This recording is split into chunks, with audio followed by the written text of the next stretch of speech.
Dr. Jose Romero of the Department of Health, Secretary Johnny Key of the Secretary of the Department of Education. We also have Solomon Graves, our Secretary of the Department of Corrections, and then I'm very much appreciative of Bo Ryle, who is the Executive Director of the Arkansas Hospital Association. Invited him to make some comments today as well. This, of course, is Election Day. I want to remind everyone to go and vote. And what's encouraging is that what we're trying to demonstrate is that even engaging in voting, you can do that safely. And I'm very proud of our election workers that are doing an outstanding job of trying to keep everybody safe, socially distanced, even as they go and exercise that important responsibility in our democracy. I indicated that today I would talk about our winter strategy, which I really outlined about a couple weeks ago in very narrow terms, and I wanted to put a little bit more emphasis on this strategy. And those who engage in sports, particularly football, understand that football really boils down to a couple fundamentals: blocking and tackling. You block and you tackle well in football, and you have a good chance of winning. Well, whenever it comes to a strategy for fighting COVID-19, you can listen to every national expert, and everyone can probably recite pretty much the fundamentals of fighting a virus. And so it's not necessarily complicated as much as it is a point of emphasis, understanding it, and following through with it. And so we can reduce the COVID-19 cases and hospitalizations in Arkansas by implementing a layered strategy. And that is, as we mitigate the risk by implementing each part of the strategy, we realize that every layer builds upon the other layers, and it takes all of us working together to be successful. It's a layered approach to fighting the virus. And it starts with individual responsibility, from social distancing and compact crowd avoidance. That's the starting point. We wear our mask or our face coverings, and we should remember that we do have a mask mandate in Arkansas, which mandates, if you cannot socially distance, to wear a mask when you're in a public environment. Thirdly, get a flu shot. This is important to help us get through the winter. It's part of our layered strategy to be successful in reducing the impact of COVID-19. Each of these items are matters of individual responsibility. The state can't do it for you. You have to exercise that, remember it, and be very diligent about it. And then, whenever you look at the strategy that involves our health officials, our schools, and our communities, it is about testing. It is about continuing to test more than 6% of our population each month, which we far exceeded that this month. We want to be able to continue that pattern. It is about contact tracing and quarantines, which is the most difficult part of the public application of our virus controls because no one wants to be set aside for 14 days. That's why the social distancing is very, very important. We're continuing to emphasize the contact tracing. Sometimes I hear about delays in it. It's generally because they've used a commercial lab, that it takes some time to get the reports back, to get it to the contact tracer. It's a much quicker process whenever it goes directly through our Department of Health. But we're working constantly to improve that. And then part of the strategy, which is new, is compliance checks. And we need to be responsible every day, but we've utilized the support of the Arkansas Municipal League, our local officials, as well as our public health enforcement officers, as well as our ABC enforcement, to make sure businesses are doing the right things, to go in, to educate folks, to do what is necessary to slow the spread. And then it's important to note, as we go through the winter, that we're going to continue to work for vaccine distribution. I was encouraged in my last call with Secretary Azar, in which they said that once they have emergency use authorization from the FDA, that within 24 hours that vaccine will be out in the different states. Obviously, Dr. Romero is working on the priority of that. It's not going to be widely distributed quickly, but it will go to healthcare workers and priority populations. But we're continuing to work through this time period to develop those protocols. With that, let me go to, and I did mention the marketing campaign will be a part of it this year as well. And this complete state strategy in a little bit longer form, more explanation, will be posted on our Department of Health website so that it will be available for everybody to understand that strategy and what we're all working on together. And let's go to the case report for today. We have, in terms of confirmed cases, we have an additional 520 confirmed cases from yesterday. We have an additional 358 probable cases. That brings us to a total of 878 new confirmed and probable cases here in the state. Our hospitalizations have declined by 21, which is good news. And of course, regrettably, we have additional deaths of 18 that includes both confirmed and probable deaths. Also was pleased to see the testing was at 6,410, both PCR tests and antigen tests. And Dr. Romero will be able to talk about the counties that have were high in their numbers and a little bit more detail on that momentarily. But let's look at it from the standpoint of our graphs. And here's the new cases by case type. So the red is the PCR, the confirmed case. The white is the probable case. And as you know, I like to compare it to 7 days before. We did a little bit better than 7 days before. But the trend line, you can see the 7-day rolling average of confirmed and probable cases. We're not at our high water mark. It's down a little bit. And our confirmed cases are lower this week than the previous week. And our antigen tests impact a little bit, fairly flat. But that trend line is better. The number of currently hospitalized patients, and here again, we had a little bit of a reduction, but that's just a little bit below a high mark. We haven't reached the 700, but that puts stress on our system. And let me pause for a moment and ask Bo Ryle to come and talk a little bit about the hospitalizations and where we are.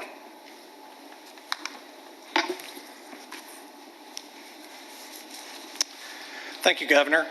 Appreciate the opportunity to be here today. It's good to see that hospitalizations have decreased recently, but as has been noted, hospitalizations reached their highest levels recently. We're seeing increases across the state, in particular Northeast and Central Arkansas. Hospital bed capacity in Northeast and Central areas are tight, but the total beds available is not the issue. It is the number of healthcare workers available to staff the beds. Some numbers of interest to you: 10% of occupied beds have COVID patients, 26% of occupied ICU beds have COVID patients, and 31% of vents are in use by COVID patients. That's some of the highest numbers that we've seen in those areas. Currently, hospitals are not seeing any major deficiencies in PPE or testing supplies. What we are seeing is a shortage of healthcare workers. That's caused by fatigue, competition from other states, increasing cost, and community exposure. Reports from every region of the state indicate fatigue from healthcare workers in treating COVID patients. As we begin to think about our own fatigue, let's consider the effort going on by healthcare workers across our state and their fatigue. These healthcare heroes have been working around the clock to treat COVID patients, and to begin to see decreases in hospitalizations, we as a state need to remain vigilant in complying with wearing a mask, social distancing, hand washing, and avoiding large gatherings. If we continue to see these cases escalate, we in turn will have hospitalizations increase, and the stress on the healthcare system will be felt. Hospitals are stretched thin in some areas, and we ask that you please adhere to the safety measures, again, of wearing a mask, social distancing, hand washing, and avoiding large gatherings. And also get your flu shot. Thank you, Governor. Thank you, Bo. Bo, that's an important message, and thank you for going to Northeast Arkansas, and I really applaud that community in Northeast Arkansas for taking real leadership at the local level to push the simple fundamentals of blocking and tackling that we have to do to fight this virus. And let's proceed on to the number of COVID PCR tests by testing facility. And it's really interesting, the Department of Health is down, and it's because Dr. Romero is suggesting that they're utilizing the antigen test that we don't get until later. And so we're looking at how we can make sure we utilize our Department of Health resources so we can do adequate testing, but that's a little bit of the reason that is down from what it has been. The 7-day rolling average of positivity rate in Arkansas, we stay below this 10%. We had peaked up from our low point, got up higher, still below 10%, but that is down a little bit from what it has been. And then the percent rolling average of positivity and antigen tests. So this combines the antigen test, and of course the antigen tests are higher. We're still below the 10%, but you can see the positivity rate. And this, I always watch Pulaski County, and right at the time of school, we were down to 5% positivity rate in Pulaski County, really almost on the day school started, if I remember correctly. And it edged up, I believe, to over 6%. It's come back down a little bit, which is encouraging to us. But this is helpful for everybody looking at the positivity rate in your local area of Arkansas. You can see this on the Department of Health website. And then I just wanted to emphasize, even though we're into November by a few days, on PCR tests during the month of October, we did 310,000 tests, which is over 10% of the population. And I should say, it doesn't mean we've tested 10% of the population, because somebody could be tested twice. I recognize that. But you have 300,000 to 310,000 is more than equivalent to 10% of our population just in PCR tests. On the antigen test, we had 40 more thousand, and that number has been such a successful strategy in terms of increasing the emphasis. You can see how the public continues to utilize that. I expect that trend to continue. This gives you a look at the different regions of Arkansas. We always like to look at the trend lines. Not a whole lot new here. Northeast and Northwest are right together in terms of almost mirroring each other in terms of being the top two regions in terms of new cases. The bottom two, Southwest, Southeast, are flat, with Central Arkansas being fairly consistent in third place. And then we like to look at the breakdown by public health region in growth rates. And this is the percent growth rate from October 25th to October 31st. And again, we can see an 8.1% growth rate in Northeast Arkansas. Southwest is 7.4%, Central Arkansas 6.5%. Growth rates are important, sounds a warning. We need to watch those areas. And this is going to lead into Secretary Key and his comments, but this is instructive because August 24th is the day that school started. Now, August 24th, we had already school going on, so blue is the public K through 12 school line in terms of new cases. The red is the private K through 12, which we track, and then the jagged one is the higher education. And so from this, you can see from August 24th, the spike that was so enormous in higher ed and how that's come down and how it's pretty much flattened out in terms of growth of new cases. The K through 12 is a different story, and that's the blue line where you've seen it increase, and then it's flattened out more, but it's still edging up. And so I'm going to ask Secretary Key to come and comment on the progress that we're making in K through 12 education in relation to COVID.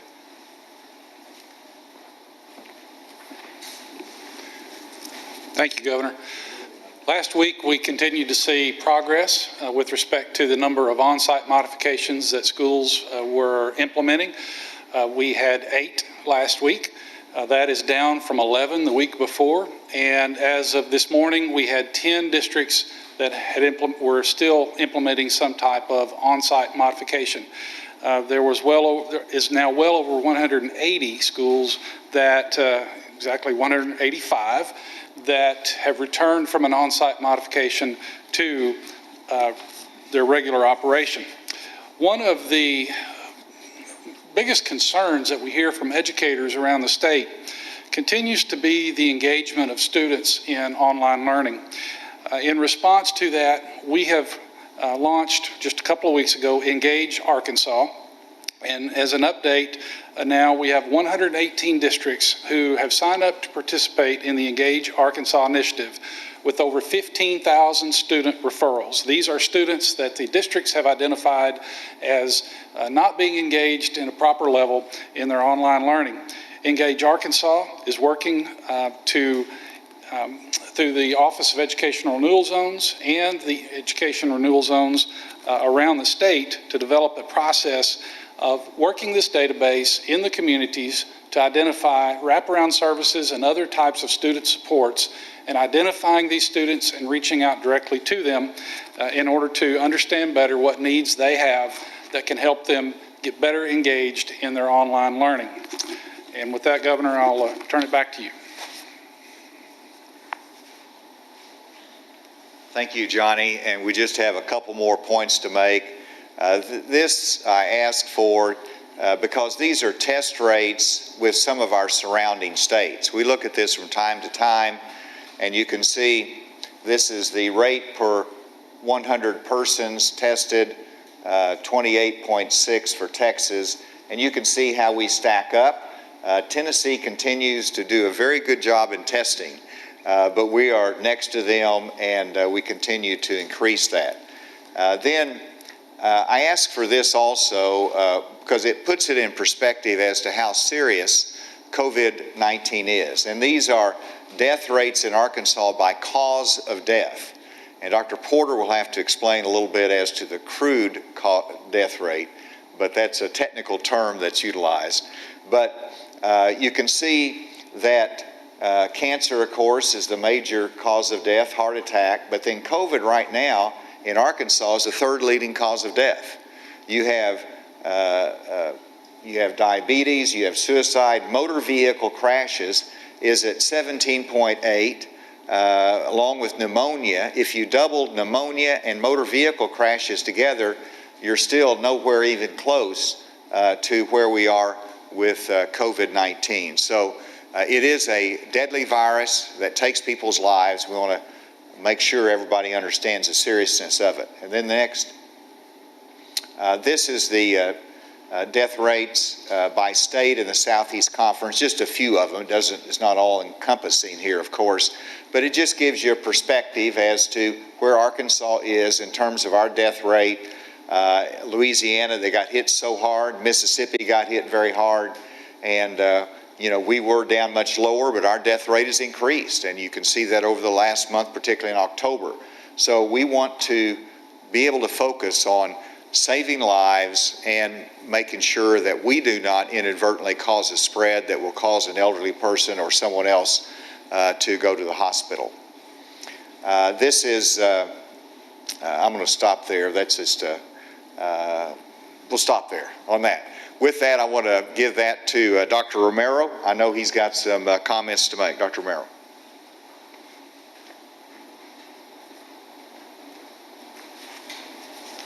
Thank you, Governor. Good afternoon.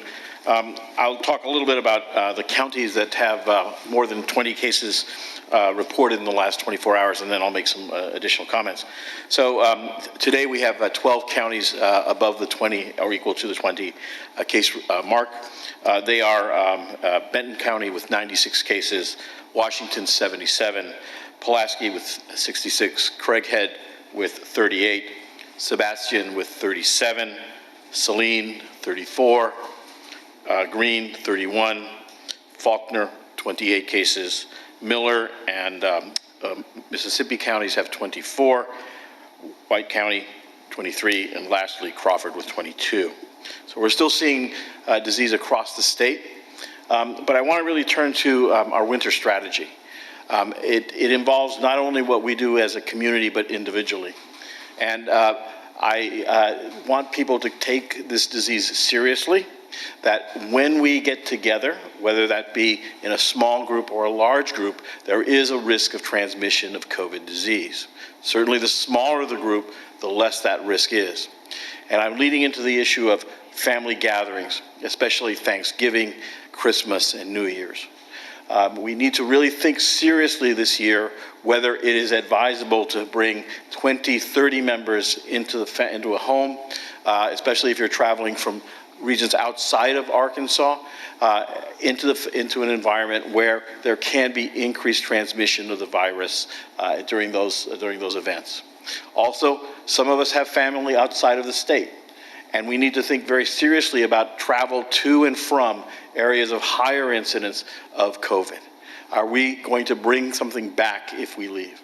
So this is not something that we can mandate. I simply want to bring this to your attention.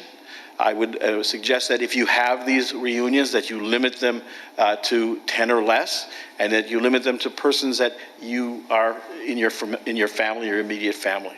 We need to control this. We know that at this time, a lot of this transmission of COVID is happening within families in small group settings. So please keep this in mind and protect each other. And I'll stop there and turn this back over to the Governor. Thank you, Governor. Well said, Dr. Romero. With that, Secretary Graves is available for questions as well. He's here, but let me, with that, go ahead and turn it open for questions. In terms of the strategy, is there any part of that that is something new? Because I guess I'm wondering, we seem to be on kind of a bad trajectory in terms of our cases, and is there anything that you expect to turn that around? Well, yes, that strategy will turn it around. Absolutely. Now, the emphasis on the compliance is a new element of that. The emphasis upon the marketing, which we have done some, but we're going to increase our marketing programs and investment so that we can push specific messages in the population. So there's a number of new elements there. But as I said, if you look at the strategy of mask, that's not going to alone do everything that's needed. And so you have to layer that with social distancing. And those two alone will not stop the spread. You layer that with our efforts for contact tracing and testing. And you layer it upon layer, and you have a very effective strategy. And as I said, you look at the national experts, they're not coming out with new strategies. It's implementing the smart strategies that the epidemiologists have advocated since day one. Now, we are putting it together in a state fashion, emphasizing the specifics that are new, the compliance efforts. Sure, you could add additional things. You could add, we're going to put in more restrictions. We're going to have a stay-at-home order. Those are specifically left out because if you implement this winter strategy that we're putting up at the Department of Health website, then you're not going to have to put more restrictions on business, and you're going to be able to keep your schools open. Implement this strategy because it's proven to be successful. Yes, Leslie. I have a question about contact tracing and how we're doing. If we have enough staff, how many people we might be missing, just what the situation is. There have been a lot of stories in the national press lately about various states having trouble. I'm going to let Dr. Romero comment on that, and I'll follow it up. Thank you again. So at this time, we think we have enough staff. I mean, we're looking at their numbers. There's a QA quality insurance quality improvement process that we do every week to look at how we're doing with our contact tracing. That is time from positive test, time to first contact, and then in a deeper contact by the contact tracer. So we are implementing strategies to make that better. At this time, we think we have sufficient contact tracers. But let me say this, that if we continue to increase, there will come a time where those contact tracers cannot keep up with the load. So it's incumbent upon us to implement those things that the governor has said over and over again so well to bring this under control. Be specific about the strategies. That the governor has mentioned, or? Your strategies, health department strategies on contact tracing to improve it. Well, so as we find deficiencies in contact times, we try to find out where those breaks can be and try to shore them up. So I can't give you specifics right now, but we'd be happy to give you the data once we're offline. Let me just add that I was briefed by the health department along with our contractors that are managing the program for contact tracing. I like the progress. I like the fact that they are fully staffed, and I asked specifically, can you handle 1,000 cases a day? And the answer is yes. Of course, the challenge is making sure that the response rate is good and that people respond to the contact tracer when they call. And that they're working on. But I think we have a good infrastructure in place. It's a matter of people being responsive to it. Is there any questions remotely? Yes, Governor, good afternoon. Neil Gledner in Hot Springs. Could you be kind enough to, two things, ask your health expert to explain what that chart means where it says crude death rates? And with regards to the contact tracing, if I'm not mistaken, you're paying for that with CARES money, which of course runs out at the end of the year. What's the plan into January and beyond? I'll have Dr. Porter come and answer that first part of the question. In terms of the contact tracing, we have sufficient contract that goes into the winter months. I'll have to check just to see how long that specifically goes, but we will, as a state, make sure that we meet that challenge and that our contact tracing will remain an integral part of our anti-COVID response. So that will happen. I'd have to get more details as to when that CARES Act money actually runs out for that. Dr. Porter. Thank you, Governor, and thank you, Neil, for that question. So what we mean by crude death rates is that it's a simple numerator, so the number of deaths divided by the total number of individuals within that population. When we do statewide comparisons, looking at Arkansas compared to other states, we try to adjust for variables such as age so that it's standard across the platform.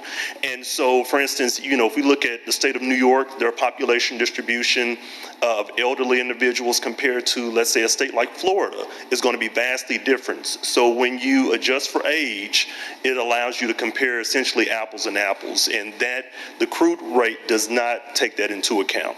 Thank you. Next question.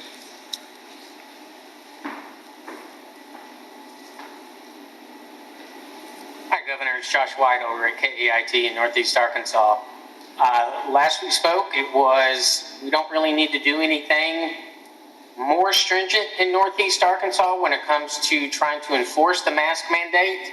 And then in your winter plan, it is compliance checks.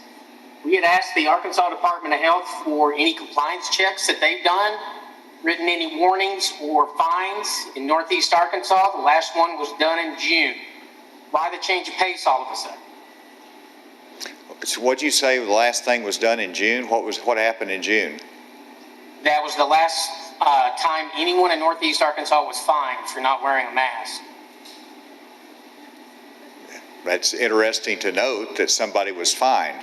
Well, there's, in terms of the compliance efforts, the local community has a responsibility in terms of education, in terms of reminding, in terms of giving a warning where necessary.